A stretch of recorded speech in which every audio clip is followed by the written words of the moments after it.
नमस्कार, बहुत स्वागत है आप सभी का। आपके साथ मैं हूं सोनल और आप देख रहे हैं आईएनएच सेहत। और आईएनएच सेहत की टीम इस वक्त, आप यदि मेरे आसपास का माहौल देख पा रहे हैं तो आप समझ रहे होंगे कि मैं किसी हॉस्पिटल में हूं। जी हाँ, मैं संजीवनी कैंसर हॉस्पिटल में हूं, छत्तीसगढ़ का जाना माना कैंसर हॉस्पिटल, जहां पर हर तरह का इलाज बहुत बेहतर तरीके से एडवांस तकनीक के साथ मिलता है। लेकिन इन सब के बीच आज हम जिस विषय पर बात करने वाले हैं बेहद महत्वपूर्ण विषय है। जी हाँ, कैंसर। कैंसर का नाम सुनते ही दिल जो है वो धक सा रह जाता है और उसके बाद शुरू होता है सिलसिला, न सिर्फ पेशेंट बल्कि उसके परिजनों के वो सिलसिला जब हम घबराते हैं, डरते हैं, क्या होगा क्या नहीं होगा। देखिए, आज के समय में सब कुछ संभव है, कुछ असंभव नहीं है। और इस असंभव को करने में यदि सबसे बड़ी भूमिका कोई निभा रहा है असंभव को संभव करने में, तो वो है डॉक्टर्स और विज्ञान, जो कि लगातार ऐसे काम कर रहा है जिससे हमारी उम्मीदें बढ़ रही हैं, जिससे हमारा जीवन बढ़ रहा है। तो आज आईएनएच सेहत में जिस विषय पर हम बात करने जा रहे हैं बेहद महत्वपूर्ण विषय, और ख़ास तौर पर कैंसर पेशेंट के लिए, क्योंकि कैंसर पेशेंट्स जो होते हैं कहते हैं कि 4th स्टेज के बाद उम्मीद ख़त्म हो जाती है, लेकिन नहीं, उम्मीद बनी रहनी चाहिए। और इसी उम्मीद को बनाए रखने के लिए आज हम संजीवनी कैंसर हॉस्पिटल के पैलिएटिव केयर वार्ड में हैं। जी हाँ, अब आप कहेंगे कि पैलिएटिव केयर वार्ड क्या होता है या पैलिएटिव केयर क्या होती है। तो दर्शकों, ये असल में एक ऐसी पद्धति है, एक ऐसी विधा डेवलप की है साइंस ने, जिससे कि आपकी उम्मीदें बढ़े, जिससे जो पेन आपको कैंसर की दवाएं लेते वक्त होता है, इलाज के वक्त होता है, वो कम भी होता है। और साथ ही साथ एक अलग तरीके से आपकी ज़िंदगी के दिनों को बढ़ाया जा सकता है, या कहें कई बार कुछ चमत्कार भी हो जाता है। तो आइए इसे समझते हैं बिना किसी देर के। मेरे साथ हैं डॉक्टर अविनाश तिवारी जी, जो कि पैलिएटिव केयर मेडिसिन एमडी है। और मैं बताना चाहूँगी दर्शकों कि ये टाटा मेमोरियल हॉस्पिटल मुंबई में अपनी सेवाएं दे चुके हैं, एम्स रायपुर में अपनी सेवाएं दे चुके हैं, और इस वक्त ये संजीवनी में हैं।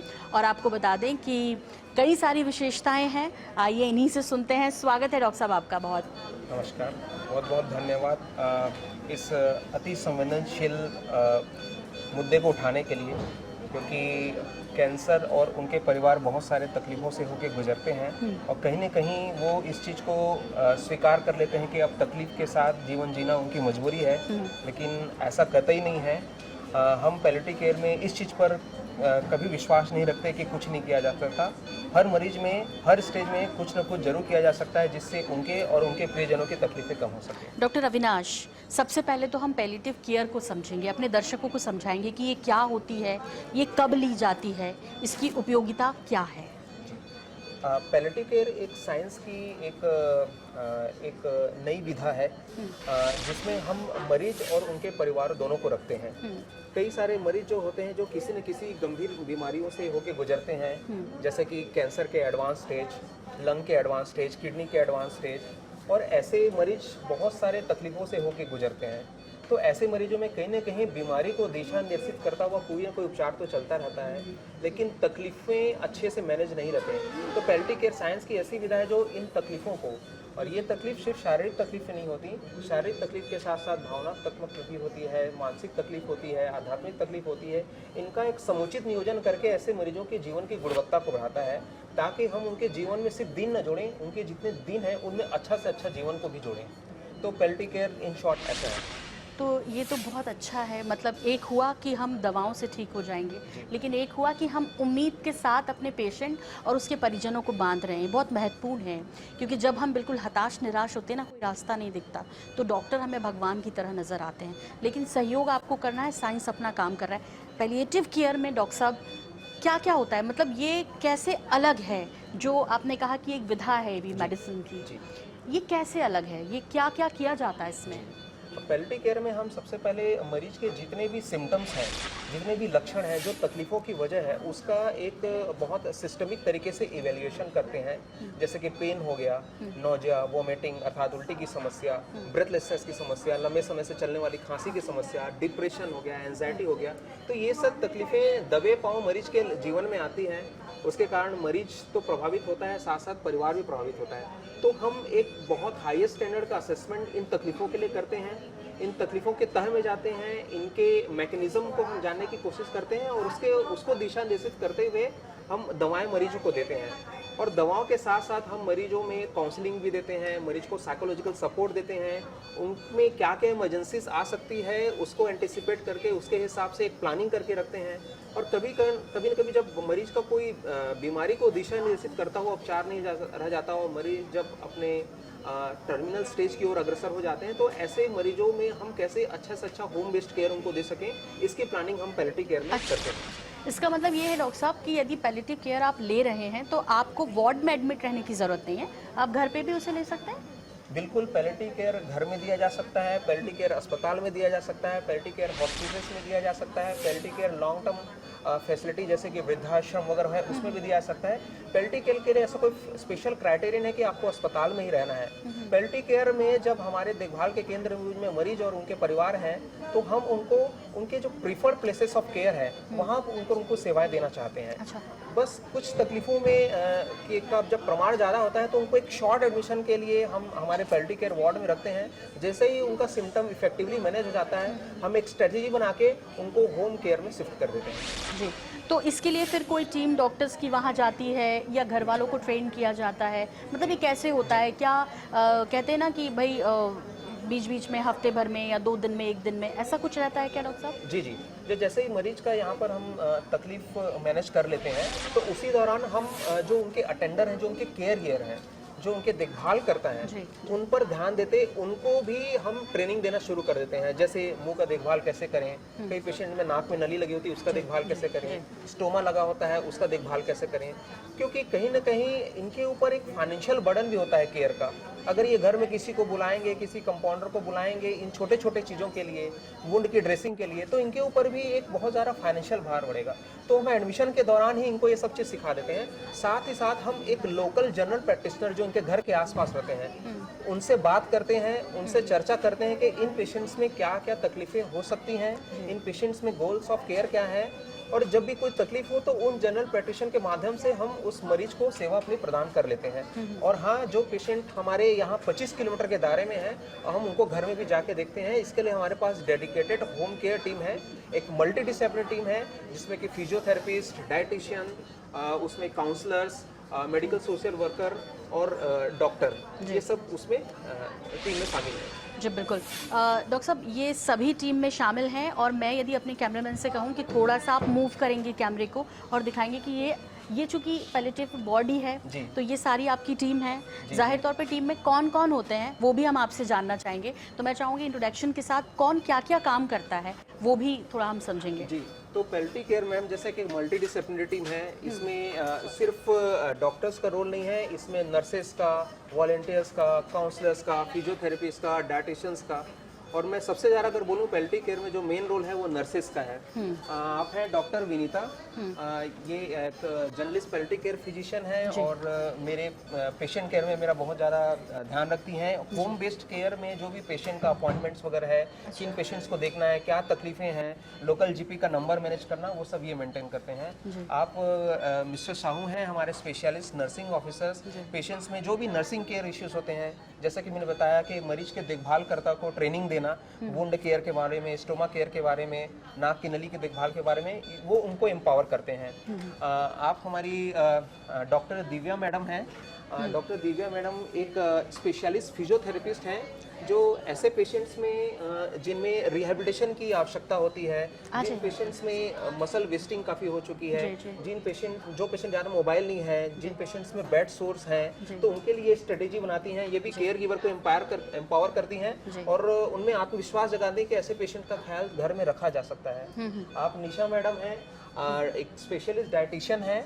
जैसे पेशेंट बहुत बार एक नॉर्मल डाइट नहीं ले पाते, तो उनमें डाइट की क्या स्ट्रेटेजी होगी, वो पेशेंट ज़्यादा नहीं खा पाते, तो कैसे कम खाने में ही उनकी डेली रिक्वायरमेंट को हम पूरा कर लें, उनकी कंसिस्टेंसी कैसे रखें, उनमें क्या बदलाव रखें, क्या खाएं, कैसे छत्तीसगढ़ी जो खाना है उसमें हम एडजस्टमेंट करके मरीज के जो पोषण की रिक्वायरमेंट है उसको पूरी करें, तो वो डिजाइनिंग निशा मैडम करती हैं। तो मतलब इन सभी का बेहद महत्वपूर्ण रोल है। और पैलिएटिव केयर में जब आप काम करते हैं, देखिए एक साधारण डॉक्टर होना और एक ऐसा डॉक्टर होना जो किसी को उम्मीद दे रहा है, किसी का दर्द कम कर रहा है, किसी की ज़िंदगी बढ़ा रहा है, उसकी उम्मीद बढ़ा रहा है, कैसा फील करते हैं?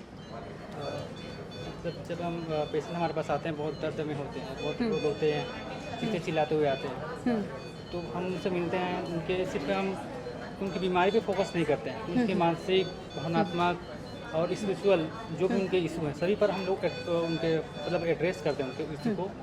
उसे तो उनसे पेन बीमारी में जो पेन होता है उसमें तो राहत तो उनको मिलता है, लेकिन जो उसकी मानसिक पीड़ा है उसमें भी उनको राहत मिलता है। तो ये तो आप समाज सेवा का सबसे बड़ा काम कर रहे हैं कि मानसिक पीड़ा। मैडम आपसे ज़रूर समझना चाहेंगे क्योंकि आप एक फिजियोथेरेपिस्ट हैं, ठीक? जब हमें ये पता है कि बहुत उम्मीद नहीं है, जब हमें ये पता है कि एक समय है हमारे लिए, बहुत कम लोग होते हैं कि फिर वो समय को जीना चाहते हैं। मैं इसलिए कह रही हूँ आप उम्मीद तो बनाते हैं लेकिन पता भी है कि सच क्या है।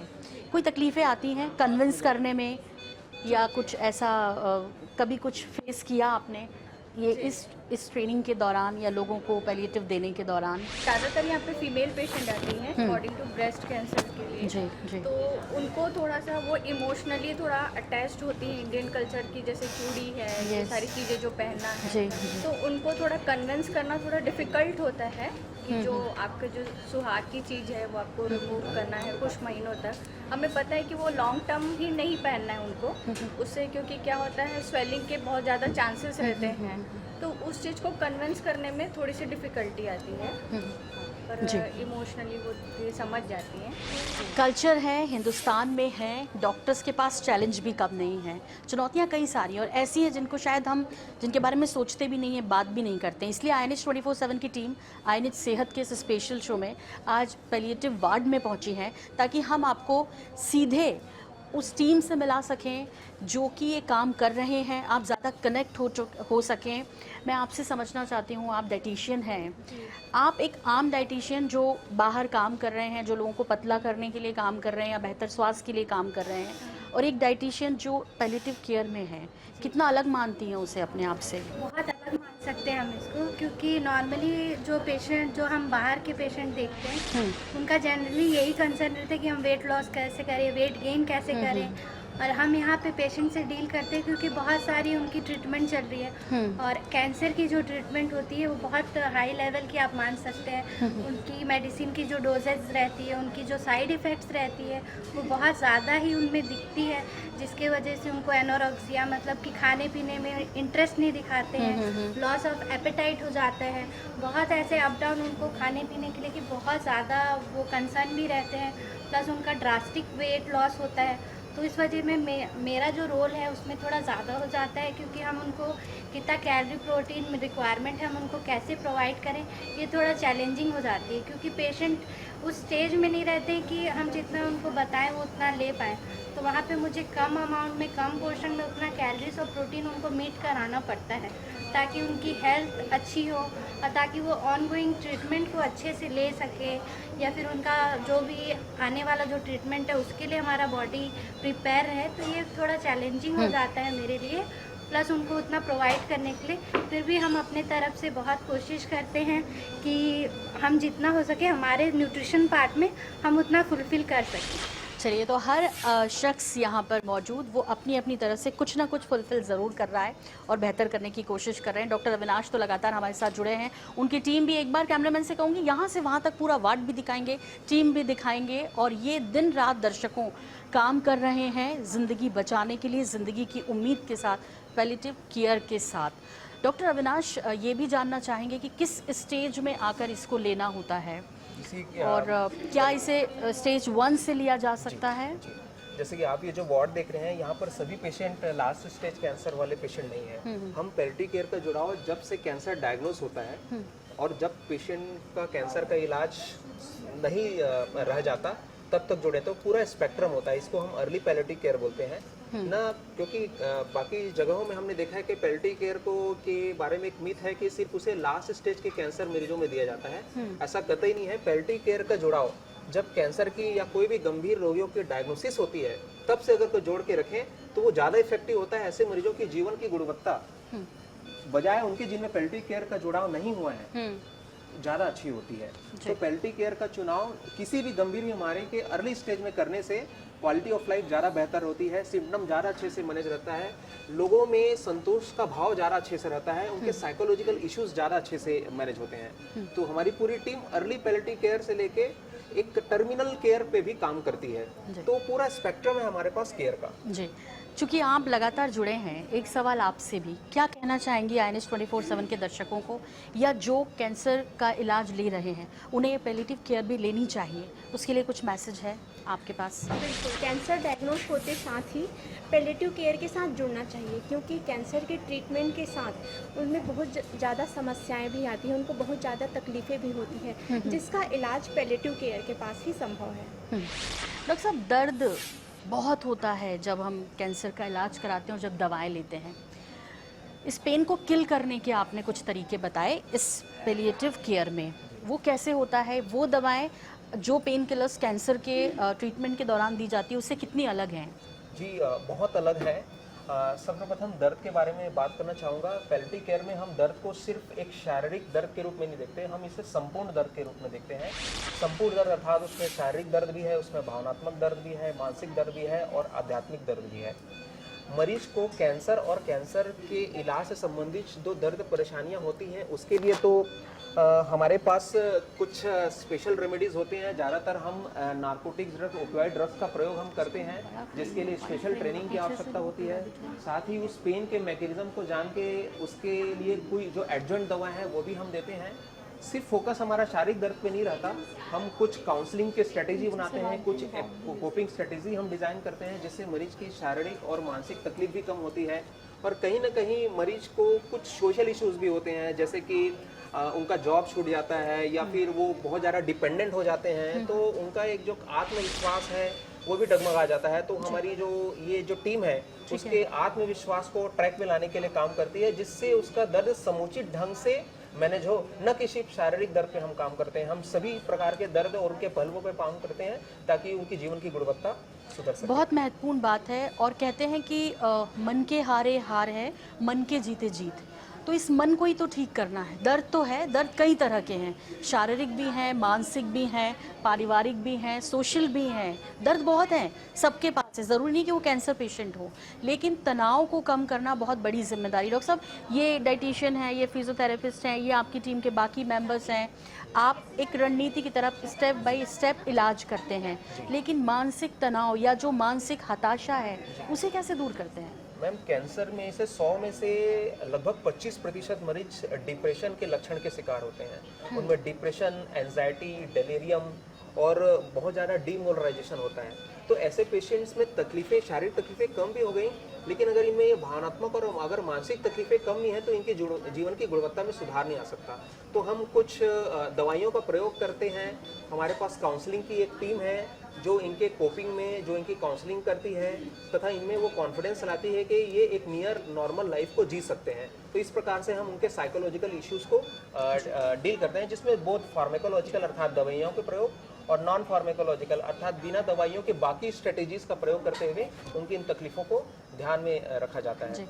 दर्द में मैं एक चीज़ और ऐड करना चाहूँगा कि हमारे पास इंटरवेंशनल पेन डिपार्टमेंट भी है, जो कि नसों को ब्लॉक करके दर्द को कम करता है। कभी कभी दवाइयाँ कारगर नहीं रहते हैं तो ऐसे पेशेंट्स में इंटरवेंशनल नर्व ब्लॉक किया जाता है, कुछ उसमें अत्याधुनिक तकनीकों का प्रयोग किया जाता है। तो इसमें कुछ मतलब स्पेशल मशीनें भी होंगी एडवांस आपके पास? जी जी, हमारे पास ऐसी मशीन है, C-आर्म गाइडेड और USG गाइडेड और CT गाइडेड प्रोसीजर करते हैं हम, जिसमें स्पेशल प्रकार के दवाइयों और सिरिंज एंड निडल का प्रयोग करते हुए जिस एरिया में पेन हो रहा है वहाँ पर के तंत्रिका तंत्र को प्रभावित करके वहाँ के दर्द को कम किया जाता है।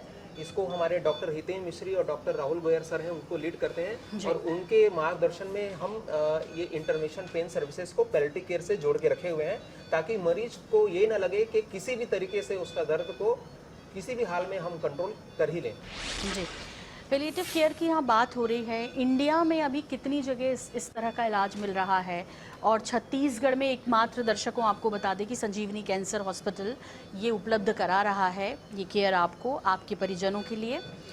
लेकिन इसके बारे में थोड़ा डिटेल जानना चाहते हैं, कहाँ कहाँ है ये देश में अभी?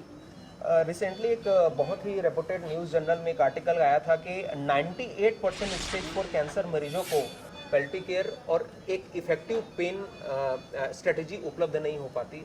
बहुत चुनिंदा जगहों में ऐसी सर्विसेज हैं, लेकिन इसकी आवश्यकता बहुत ज़्यादा है। छत्तीसगढ़ में बात करें तो एक स्पेशलिस्ट पेल्टी केयर यूनिट फ़िलहाल हमारे संजीवनी कैंसर हॉस्पिटल में उपलब्ध है, जो इतनी बड़ी टीम के साथ ऑपरेट करता है, और जो सिर्फ न केवल स्टेज 4 कैंसर पेशेंट, बल्कि मरीज की जब बीमारी डायग्नोस होती है और तब से लेके जब बीमारी का कोई उपचार नहीं रह जाता और ऐसे पेशेंट में पेल्टी केयर की उपयोगिता और ज़्यादा बढ़ जाती है, तो हम पूरा स्पेक्ट्रम में इस मरीज के साथ और उनके परिवारों के साथ जुड़े रहते हैं। डॉक्टर साहब, इसमें कितने समय लगता है? इस पैलिएटिव केयर को आप कितने समय देते हैं? मतलब कोई टाइम ड्यूरेशन है, 1 महीना, 2 महीना, 3 महीना, या कैसे होता है? मतलब मैं ड्यूरेशन आपसे जानना चाह रही हूँ। कोई क्लियर कट इस पर ड्यूरेशन नहीं है मैम। जब पेशेंट की बीमारी डायग्नोज होती है और इवन मरीज का जो टर्मिनल स्टेज होता है, और इवन जब मरीज नहीं रह जाता तो उनके परिवार के साथ पेल्टी केयर जुड़ा रहता है। तो एक ये कंटिन्यूम ऑफ केयर है, ये लगातार मरीज और उनके परिवारों से जुड़ा रहता है। इसमें कोई समय की बाधा नहीं है। जब भी मरीज को ज़रूरत पड़े वो हमसे जुड़ते हैं और बीच बीच में हम उनको फॉलो अप करते रहते हैं, आइदर फिजिकल या फिर टेलीफोन के माध्यम से। जी डॉक्टर साहब, ऐसी कोई बात जो आप ज़रूर कहना चाहेंगे, आज हमारे दर्शकों के साथ साझा करना चाहेंगे? ये मैं टिप ऑफ द प्रोग्राम की तरह लेती हूँ, और कोई ऐसी चीज़ जो हम मिस कर रहे हैं जो आपको लगता है कि दर्शकों को ज़रूर बताना चाहिए। लेकिन मुझे लगता है कि उस आखिरी सवाल से पहले एक सवाल आप सबके जहन में इस वक्त होगा, और इसके लिए खर्च कितना करना पड़ता है? क्योंकि आपको पता है कि कैंसर का यदि इलाज कर रहे हैं तो घर में न सिर्फ पेशेंट, उसके परिवार वाले भी जो है ना, वो सब चीज़ों को मैनेज करें, ना सिर्फ उसको, उसके ट्रीटमेंट को, अपनी फाइनेंशियल कंडीशन को भी। तो ये ज़रूर समझना चाहेंगे। बहुत धन्यवाद इस प्रश्न को उठाने के लिए, क्योंकि अगर हम किसी पेशेंट्स के दर्द को बहुत शॉर्ट और इफ़ेक्टिवली मैनेज करके उसको घर भेज रहे हैं, अगर हम उसके इमरजेंसी की प्लानिंग कर रहे हैं, अगर हम उसके रेट ऑफ हॉस्पिटलाइजेशन को कम कर रहे हैं, तो ऐसे पेशेंट्स में फाइनेंशियल बर्डन कम होते ही हैं। इसलिए कहा जाता है कि ये बहुत ही एक कॉस्ट इफ़ेक्टिव स्ट्रेटेजी है। कई सारे मरीज हैं जो तकलीफ़ों के उनमें इतने ज़्यादा पुलिंदे होते हैं कि वो कई महीनों से अस्पताल में पड़े हुए हैं। जी।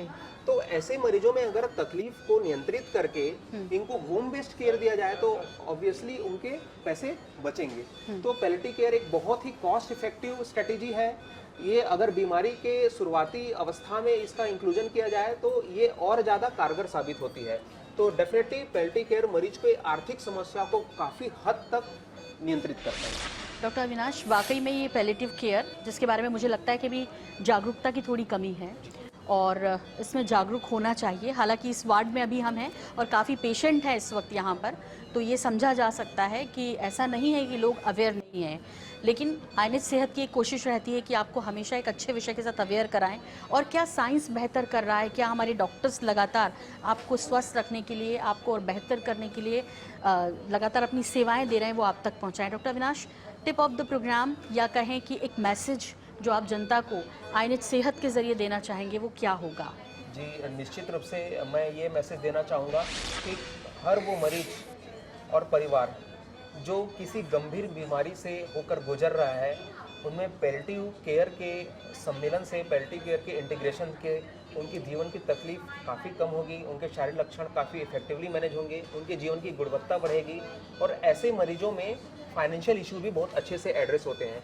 तो न सिर्फ कैंसर जैसी जो अन्य गंभीर बीमारी है, जैसे कुछ न्यूरोलॉजिकल इश्यूज, किडनी से संबंधित डिसऑर्डर्स और कुछ हार्ट से संबंधित समस्या, उनमें पैलिएटिव केयर का अगर जुड़ाव हो तो ऐसे मरीजों में सिर्फ जीवन में दिन नहीं बढ़ेंगे, ऐसे मरीजों के दिनों में जीवन भी बढ़ेंगे, उनकी क्वालिटी ऑफ लाइफ इंप्रूव होगी, और यही पैलिएटिव केयर का मेन मकसद है।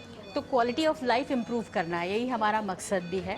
और हमसे जिस हद तक जितना संभव हो, हमें कभी उम्मीद नहीं छोड़नी चाहिए।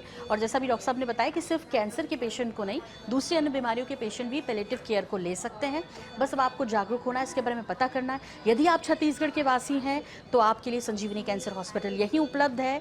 यहाँ आइए और बेहतर इलाज अपने मरीज़ का, आपका खुद का, यदि आप देख रहे हैं इस वक्त आप हैं इससे जुड़े हुए, कोई बीमारी से ग्रसित हैं तो आप ले सकते हैं। इसके अलावा देश में कहाँ है, आपको सब कुछ पता चलेगा। एक्सपर्ट अभी कम है, लेकिन इस क्षेत्र में बच्चे पढ़ाई कर रहे हैं, आगे बढ़ रहे हैं, सहयोग की ज़रूरत है आपकी। इसी उम्मीद के साथ डॉक्टर अविनाश, बहुत शुक्रिया, बहुत धन्यवाद।